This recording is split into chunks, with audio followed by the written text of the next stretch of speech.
Kovai KPR கலை அறிவியல் மற்றும் ஆராய்ச்சி கல்லூரியில் பல்துறை ஆராய்ச்சி மாநாடு இனோவேட் 2 கல்லூரி கருத்தரங்க அறையில் நடைபெற்றது. இந்நிகழ்ச்சியில் கல்லூரி முதல்வர் முனைவர் கீதா தலைமை உரை ஆற்றினார்.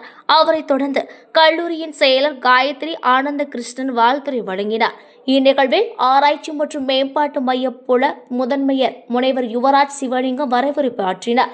இந்நிகழ்ச்சிக்கான நோக்க உரையை ஆராய்ச்சி மற்றும் மேம்பாட்டு மையத்துறையின் தலைவர் முனைவர் ஸ்ரீ கலா வழங்கினார். திருச்சிராப்பள்ளி தேசிய தொழில்நுட்ப கழகம் மேலாண்மை துறையில் பேராசிரியர் முனைவர் தாமரை செல்வன் நடராஜன் இந்நிகழ்வில் சிறப்பு விருந்தினராக கலந்து கொண்டு ஆராய்ச்சி மாநாட்டினை தொடங்கி வைத்து பேராசிரியர்கள் மற்றும் முனைவர் பட்ட ஆய்வாளர்கள் தன்னை ஆராய்ச்சியில் எவ்வாறு மேம்படுத்திக் கொள்வது, தரமான ஆய்வு தரவுகளை தருதல், ஆராய்ச்சியை அடுத்த கட்ட வளர்ச்சிக்கு எடுத்து செல்லுதல் குறித்தும் எதிர்கால ஆய்வுக் களங்கள் பற்றியும் சிறப்புரை ஆற்றினார்.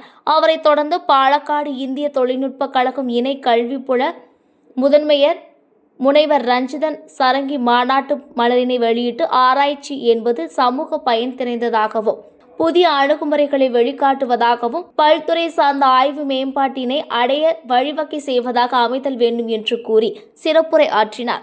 மாநாட்டு அமர்வில் முனைவர் பட்ட ஆய்வாளர்கள் தங்களின் ஆய்வு சுருக்கம் குறித்த கருத்துக்களை பகிர்ந்து கொண்டனர்.